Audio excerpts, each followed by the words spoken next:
వారి జీవితకాలం రచించిన రచనలను ఒక పుస్తక రూపంలో వారు రచించడం జరిగింది. నిప్పుల వాగు. ఈ నిప్పుల వాగు ఒక స్ఫూర్తి, ఒక ప్రజ్వలన, భవిష్యత్ తరాలకు ఇది ఒక భగవద్గీతగా, ఒక బైబిల్గా, ఒక ఖురాన్గా తెలంగాణ యువతకు, తెలంగాణ ఉద్యమకారులకు, తెలంగాణ ప్రజా సమస్యల మీద పోరాటం చేసే వాళ్లకు ఒక గైడ్ లాగా పనిచేస్తుంది.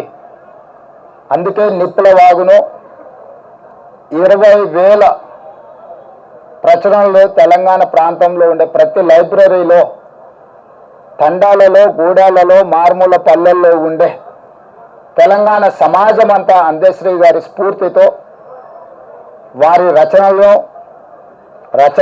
ఉన్న సారాంశాన్ని తీసుకొని పేదలకు సేవలు అందించడానికి ఉపయోగపడే విధంగా నిప్పుల వాగు గ్రంథాన్ని ప్రతి లైబ్రరీలో పెట్టే విధంగా ప్రభుత్వం చర్యలు తీసుకుంటుంది.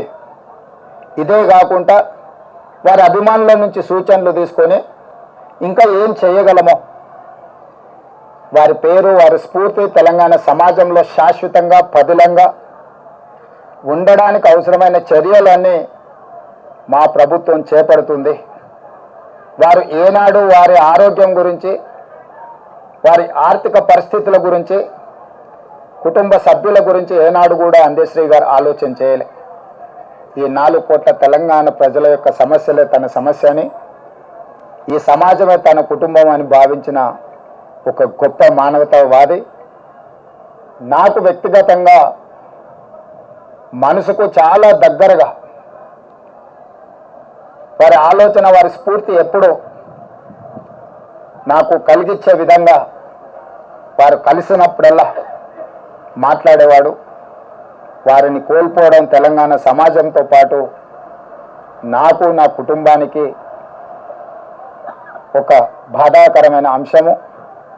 ఏది ఏమైనా తెలంగాణ రాష్ట్ర ప్రభుత్వం అందశ్రీ గారికి గౌరవించడమే కాదు, అందశ్రీ గారికి పద్మశ్రీ ఇవ్వాలి అని గత సంవత్సరం కేంద్ర ప్రభుత్వానికి లేఖ రాయడం జరిగింది. ఈసారి కూడా స్వయంగా ప్రధానమంత్రి నరేంద్ర మోడీ గారిని కలిసి తెలంగాణ ఆత్మగౌరవం, తెలంగాణ గుండె ధైర్యం అందశ్రీ గారికి పద్మశ్రీ ఇవ్వాల్సిందిగా కేంద్ర ప్రభుత్వాన్ని విజ్ఞప్తి చేస్తున్నాం. మిత్రులు కిషన్ రెడ్డి గారిని, బండి సంజయ్ గారికి కూడా నేను సూచన చేస్తున్నా, మీ వంతు ప్రయత్నం మీరు చేయండి.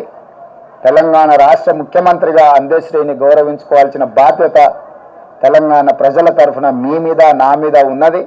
తప్పకుండా వారికి పద్మశ్రీ వచ్చే విధంగా, ఆ గౌరవం దక్కే విధంగా రాష్ట్ర కేంద్ర ప్రభుత్వాలు ప్రయత్నం చేద్దామని తెలియజేస్తూ, వారి అభిమానులకు, ఇక్కడికి విచ్చేసిన మీడియా మిత్రులకు వారి పట్ల మీరు చూపించిన అభిమానానికి నేను కృతజ్ఞతలు తెలియజేస్తూ సెలవు తీసుకుంటున్నాను.